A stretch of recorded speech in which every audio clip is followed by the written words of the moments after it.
Yes, partners, this time around, my researcher and writer Dennis Daly wants me to go back to the founding days of our nation and look at another of those people whom you might call forgotten founding fathers. As a matter of fact, this week's report is called simply Another Forgotten Founding Father. Dennis tells me that there's no reason to keep his name a secret because this is not going to be one of those Paul Harvey's Rest of the Story broadcasts in which he reveals the name of the last few sentences. No, in this report, here's the founding father's name up front: Rufus King. Rufusking. Rufus King. Partners, it's kind of funny that a man who fought so hard to get rid of the old style of government should have the last name King. But that's the way it was. You see, when the delegates met to write the Constitution for the new nation, Rufus King was there. He was one of the delegates from Massachusetts. Now listen to this as I explain this part of what Dennis has told us about. During those long weeks of debate on the Constitution, Rufus King talked about organization. Now this is the area of government that he knew the best. But more importantly, Rufus King knew a lot about how to get both sides of an issue to cooperate. You know how we have trouble in Washington today, one of them fussing this and the other? Well, anyway, partners, all of the things we know about Rufus King, this may be the most important. He had a special gift. Like my researcher and writer Dennis Daly, not only did he have a way with words, he helped with both the tone of the Constitution and the way it was organized. His greatest contribution is likely his work creating the contract clause. The what? You heard me. The contract clause. This is so important it was included in the first article of our Constitution. You see, King was worried. Well, what if after the new central government got underway, some politicians started changing the rules? What? Yes, wait a minute. Think about today. Their executive orders, which many people believe both Democrats and Republicans declare are unconstitutional. And this is happening more than 200 years after Rufus King was afraid it might happen back then. He was afraid local politicians would strike down old contracts and working against the people. Rufus King was not about to let this happen. So he came up with the contract clause to protect ordinary people like you and me from the whims of state legislatures.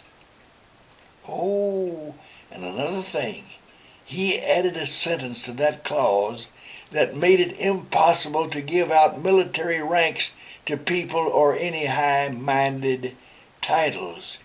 Rufus King didn't want any barons or earls running around his new country. And that military ranking part, well, partners, what this means is this is the job of the military. That's the federal job. Anything that has to do with military is a federal job. Now, there is an exception to this. What about Colonel Sanders? What? The Chicken King. Oh, Jimmy, what's wrong with you? No, wait a minute.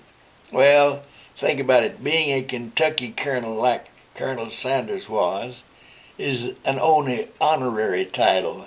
But anyway, let's get back to our honored guest this week, Rufus King. Immediately when the contract was signed, the Constitution, King rushed back to Massachusetts. He wanted to make sure that his home state voted yes on the new rule of the land. He made speech after speech after speech. He thought it was important that Massachusetts take a stand. After all, it was in Massachusetts that the Revolution had begun, at Lexington and Concord. Isn't it amazing how things happen? Well, what happened next is really funny and shows just how complicated old Rufus King was. He did run for the brand new United States Senate. But when he did run, he ran from New York, not Massachusetts. Now, wait a minute. Rufus King was not a bad politician. In fact, he was really a good one. A man who helped create the American form of government. He was also a go-getter. And there are two more things we need to remember that are part of the legacy of Rufus King.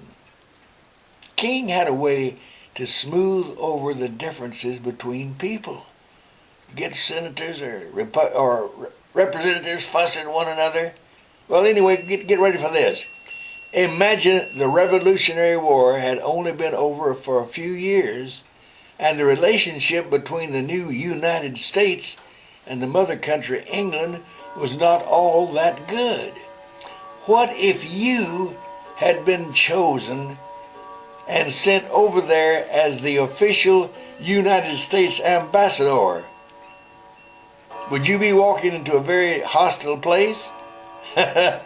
Well, our honoree Rufus King took on that job. They did send him over there as the United States ambassador, and he won the hearts of the British people. How did he do this? Well, his calm manner helped improve relations. And something else, historians say he was the most outspoken United States senator to end slavery. Yes. I'm afraid he was not as smooth with the English language as Martin Luther King, but his messages equaled the same passion, and they were effective. So let's remember that name, Rufus King, a complicated man who had some flaws, but his good points are what we remember. Rufus King, another of those forgotten founding fathers. Okay, partners, you know the drill. Look up there and click the box with the red X. Nothing else. You'll go right back to the report page for the rest of this week's remarks. Dennis, thanks for this week's honoree. Click the box now with that X like I told you. I love you guys. Go get 'em, Tigers!